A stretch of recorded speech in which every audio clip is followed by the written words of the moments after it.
কুনতুম ফাদখুলুহা খালিদিন। জান্নাতীরা এবার জান্নাতের দিকে জান্নাতের ফেরেশতা নিয়ে যায়। এবার জান্নাতের ফেরেশতা আব্দুল মালিক বলে, ভাই তুমি এই জান্নাতের মধ্যে প্রবেশ করো, যেই জান্নাতের কথা পয়গম্বর বলেন, মা লা আইনুন রাআত ওয়ালা উযুনুন সামিআত ওয়ালা খাতারা আলা কলবি বাশার। যেমন এক জান্নাতের মধ্যে প্রবেশ করো, যেই জান্নাত দুনিয়ার কোনো চক্ষু যেই জান্নাতকে দেখে নাই, যেই জান্নাতের কোনো শব্দ দুনিয়ার কোনো কান শ্রবণ করতে পারে নাই, যেই জান্নাতের ব্যাপারে কোনো অন্তর অনুধাবন করতে পারে নাই, এই রকম জান্নাতের মধ্যে তুমি আজকে প্রবেশ করো। এই জান্নাতে প্রবেশ করার পর তোমাকে আর কোনো টেনশন নাই, তোমার আর কোনো চিন্তা নাই, এই রকম জান্নাতে তুমি প্রবেশ করো। এ আল্লাহর বান্দা, দুনিয়ার মধ্যে নামাজি হওয়ার কারণে কত কষ্ট তুমি সহ্য করলা, ঠান্ডা পানি দিয়া উযু বানাইয়া ফজর পড়লা, ঈশার নামাজ পড়লা, মাগরিবের নামাজ পড়লা, মাহে রমাদানের রোজাগুলো রাখলা, কোরআনকে তুমি মানলা। আজকে তুমি জান্নাতের মধ্যে প্রবেশ করো, আজকে তুমি জান্নাতের মধ্যে চলে যাও। ভালো করে মনে রাখবেন, আপনার নবী আর আমার নবী দো জাহানের বাদশা সরকারে দো আলম জনাবে মুহাম্মদুর রাসূলুল্লাহ সাল্লাল্লাহু আলাইহি ওয়াসাল্লাম বলেন, আমার কোনো উম্মত যদি মৃত্যুর সময় যাররা পরিমাণ ঈমান নিয়ে কবরে যাইতে পারে, যেই ঈমানের বয়ান শুনাইলাম সাহাবায়ে কেরামের ঈমান। এ মুমিন মুসলমান মনে রাখবেন, সাহাবায়ে কেরামের ঈমান কি পরিমাণের ঈমান। আল্লাহর রাসূলের একজন সাহাবী, এই সাহাবী যুদ্ধ করতে করতে এই সাহাবী একটা বনের মধ্যে চলে যায়। বনের মধ্যে যাওয়ার পর এই সাহাবীকে বাকি সাহাবীরা বললেন, আমির সাহেব আপনি এই বনের মধ্যে ঢুকলেন, এই বনের মধ্যে হিংস্র প্রাণীরা আমাদেরকে আক্রমণ করতে পারে।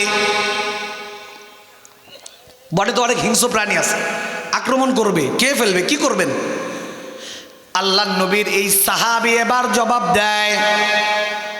আল্লাহর নবীর সাহাবী বলে, ও আমার ভাইরা, চিন্তার কোনো কারণ নাই, তোমরা আমার সঙ্গে আমার পিছনে পিছনে আসো, আমি তোমাদেরকে নিয়ে যাই।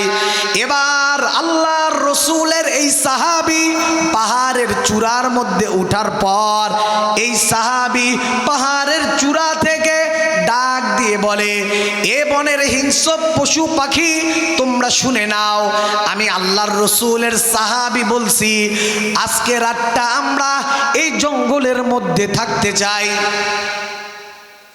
হিংস্র প্রাণী তোমরা শুনে নাও, তোমরা তোমাদের সমস্ত হিংস্র প্রাণীগুলোকে নিয়ে আজকে রাতের জন্য এই বনটাকে তোমরা ফাঁকা করে দাও।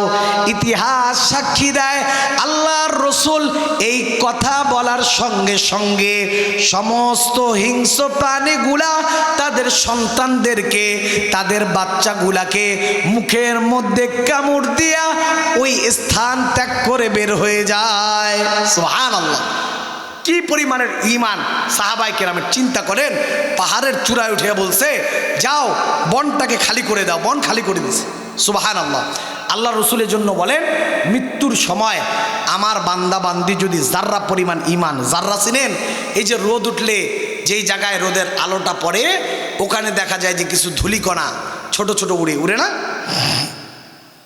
এইরকম ঈমান নিয়ে যদি আপনি আমি কবরে যাইতে পারি, আল্লাহর রসুল বলেন, যদি এরকম ঈমান নিয়ে কবরে যায়, এই দুনিয়া একটা দুনিয়া না 10টা দুনিয়া একত্রিত করলে যত বড় হয় অত বড় একটা জান্নাত আল্লাহ আমার বান্দা বান্দীদেরকে দান করবে। সুবহানাল্লাহ বলেন, চিৎকার করে বলেন সুবহানাল্লাহ। ইয়া আইয়ুহাল্লাযীনা আমানুস্তাঈনু বিস-সাবরি ওয়াস-সালাহ ইন্নাল্লাহা মা'আস-সাবিরিন ওয়া লা তাকুলু লিমান ইউকতালু ফি সাবিলিল্লাহি আমওয়াত বাল আহইয়া ওয়ালাকিন লা তাশউরুন ওয়ালানাবলুওয়ান্নাকুম বিশাইইম মিনাল খাউফি ওয়াল জু'i ওয়া নাকসিম মিনাল আমওয়াল ওয়াল আনফুসি ওয়াস সামারাত ওয়া বাশশিরিস সাবিরিন আল্লাযীনা ইযা আসাবাতহুম মুসিবা ক্বালু ইন্না লিল্লাহি ওয়া ইন্না ইলাইহি রাজিউন। আল্লাহ পাক বলেন, হে ঈমানদারের দল, পয়গম্বর আপনি বলে দেন, যারা কোরআনওয়ালা হবে, যারা ঈমানওয়ালা হবে, যারা মুসলমান রূপে এই দুনিয়ার মধ্যে জন্মগ্রহণ করবে, যারা আল্লাহর হুকুমগুলা মানবে, আমি আমার বান্দাদেরকে মাঝে মাঝে পরীক্ষা করব। আমি আল্লাহ তাদেরকে ভয় দ্বারা পরীক্ষা করব। কল মিনাল খাউফি ওয়াল জু'i ওয়া নাকসিম মিনাল আমওয়াল, আমি আল্লাহ সম্পদ দিয়ে পরীক্ষা করব, সন্তান দিয়ে, সন্তান নিয়ে নেয়ার পরে পরীক্ষা করব, সন্তান দিয়ে আমি আল্লাহ পাক রব্বুল আলামিন তাদেরকে পরীক্ষা করব, সন্তান না দিয়ে আমি আল্লাহ তাদেরকে পরীক্ষা করব।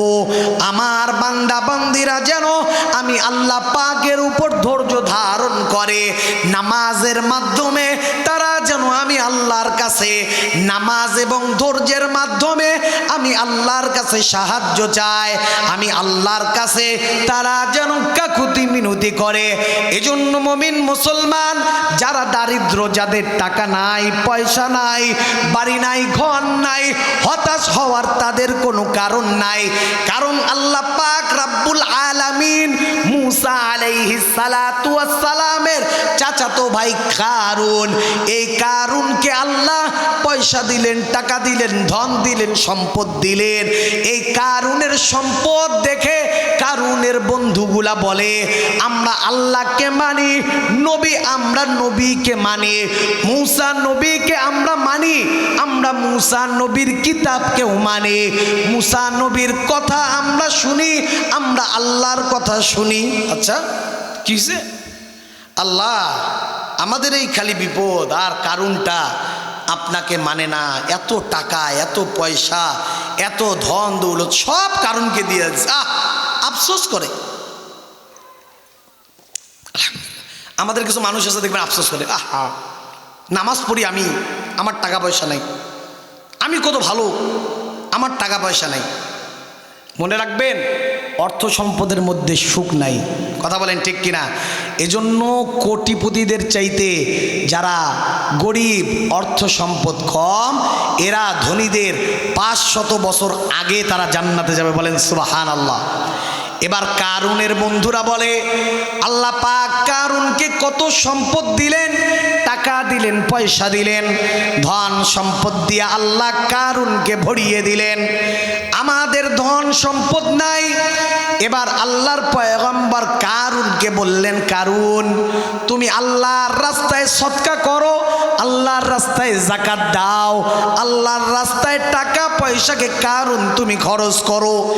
এবার কারুন বলে, না না, আমার টাকা পয়সা ধন দৌলত কোনো কিছু আমি আল্লাহর রাহে খরচ করতে পারবো না।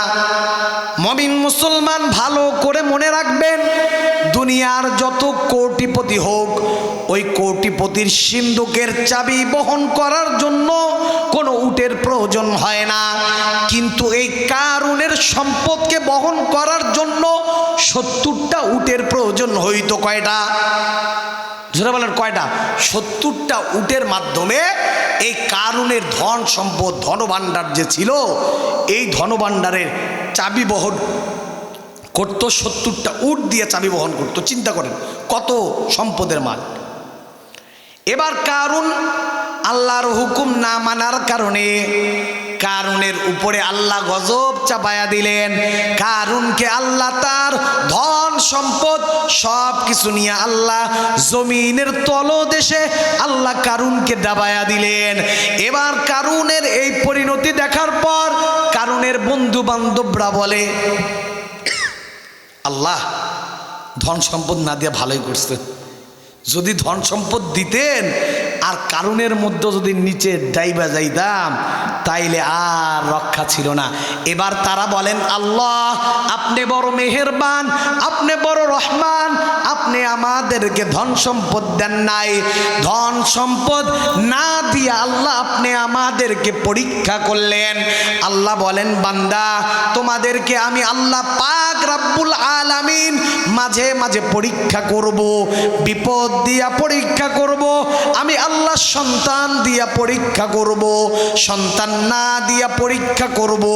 যদি তোমরা আমি আল্লাহ যেই বিপদ দিব এই বিপদে ধৈর্য ধারণ করতে পারো, আমি আল্লাহকে মানতে পারো, তাহলে তোমরাই হয়ে যাবে সফল কাম। সুবহানাল্লাহ।